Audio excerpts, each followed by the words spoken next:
What's up, guys? Back at the desk here, and wanted to give you a little update on what I've been up to lately. Tell you about a trip I just made to a penmanship mecca in the United States here, American Penmanship mecca, and let you know what I've been doing. I haven't been posting in a while, and haven't posted a video in a while, so just wanted to give you a quick update. So first, about my trip. Recently, I had a family wedding out in New Jersey. I'm in Michigan. And I said, hey, where I'm going in New Jersey is actually really close to Scranton, Pennsylvania. And if you're a American penmanship nerd, then you know that Scranton, PA is the home of the University of Scranton, which is the home of one of the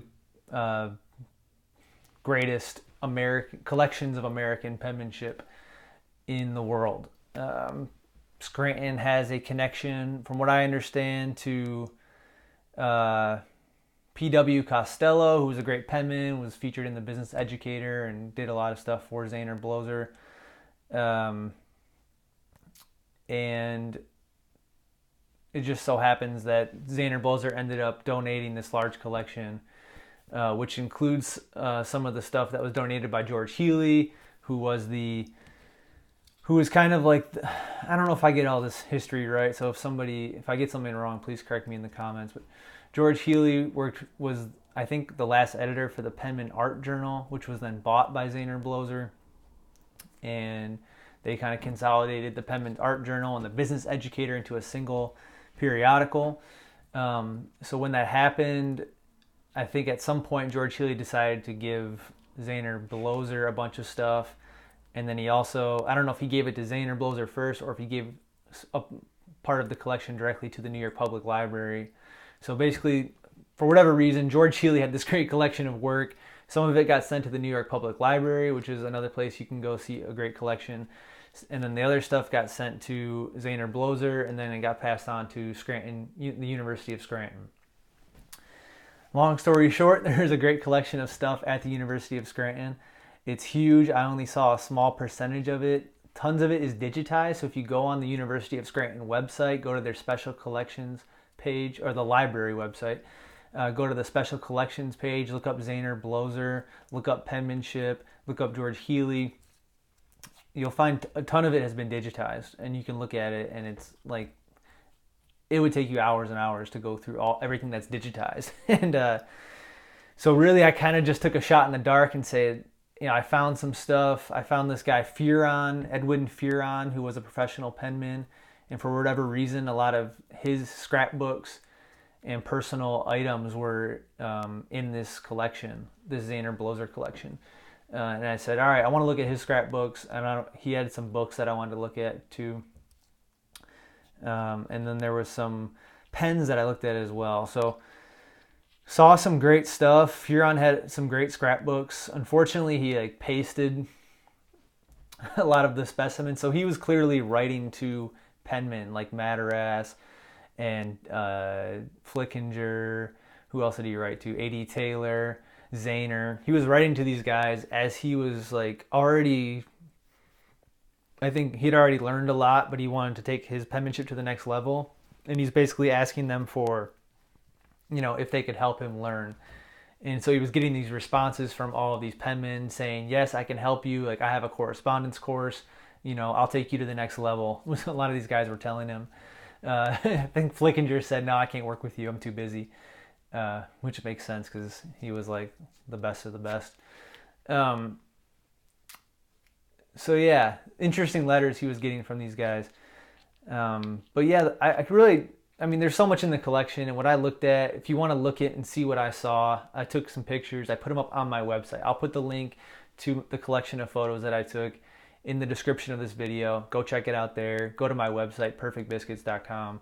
Look for the penmanship tab and the research tab under that, and you'll see both my collection of photos from this visit to the Scranton Library, and then also my visit to the Newberry Library in Chicago.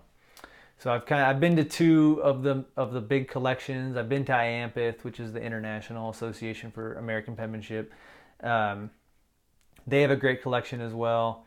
The other major collection that I want to see that I haven't yet is the New York Public Library one. And I think there might be some stuff in San Francisco that's really good too. And I'm sure there's other stuff kind of scattered throughout the country. But Newberry Library, they have the Spencer Family Collection. Scranton Library, University of Scranton Library has the Zahner Bloser, and then the New York Public Library has the other half or whatever of the George Healy collection. So yeah, I encourage you to go check this stuff out. If you're near any of these places, it's totally worth the trip if you're into this stuff. Seeing this stuff firsthand, it amazes me every time I see it. I've been to IAMPA 3 years in a row. I've been to the Newberry. I've now been to Scranton. So that's 5 different occasions I've had the chance to really sit down with the Golden Age penmanship specimens and take a look at them, and it just blows my mind every time. They clearly had tools and paper and ink that was 100% made for that style of writing back then. That whether it was business penmanship or ornamental, the stuff they were using was absolutely made for that type of writing, and it shows. And I mean, obviously their skill was just super high too. But when you see that stuff in person, it just blows your mind even more than when you look at it digitally, because you just see how crisp it is and how perfect the forms are, and it's undeniable. And you get to talk. I was the guy at Scranton that manages the whole collection. He's really into it too, which is really cool. And he was showing me stuff that, he showed me stuff from Samuel Malone, who's a penman I'd never heard of, and just had absolutely stunning work. And he pulled that stuff out because it's kind of a favorite of his, and showed it to me, which was really cool. And he said he's done a lot of research and written some papers about some of this American penmanship history.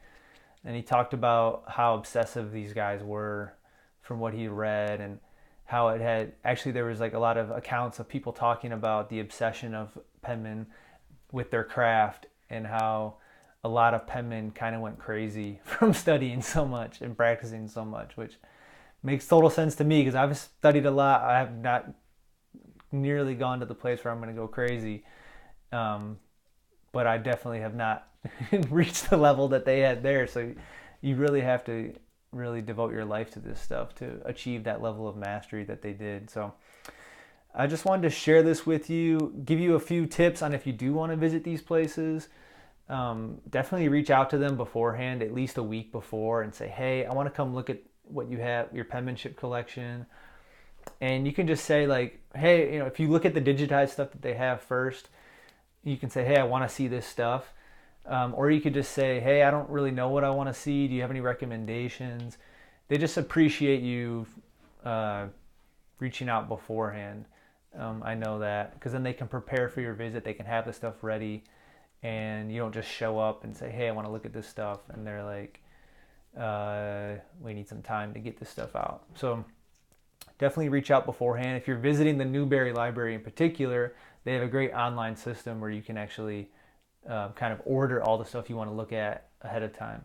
And you have to do this even if you go to the library and talk to somebody in person. They're still going to make you get on the computer there and pick out what you want to see and order it, and then it goes into their system. Then they go get it for you, which was really easy for them. Like, I don't even know if you would need to show up in advance or order the things in advance for Newberry, because when I went there, they went and got it when I showed up. So but at Scranton, they don't have that system. You just have to email. The guy's name is Michael that I talked to, kind of runs things there, and he just wanted a week's notice to get the things together. So definitely do that. That's my one tip if you want to go visit these things. And then I encourage you to do so. If you have visited these places, I'd love to hear about your experience in the comments. Definitely share them. Please correct me if I was wrong on any of that history stuff. But that's it for now. And I'll have another video soon talking about where I've been with penmanship. I've been taking an italic class, so something different.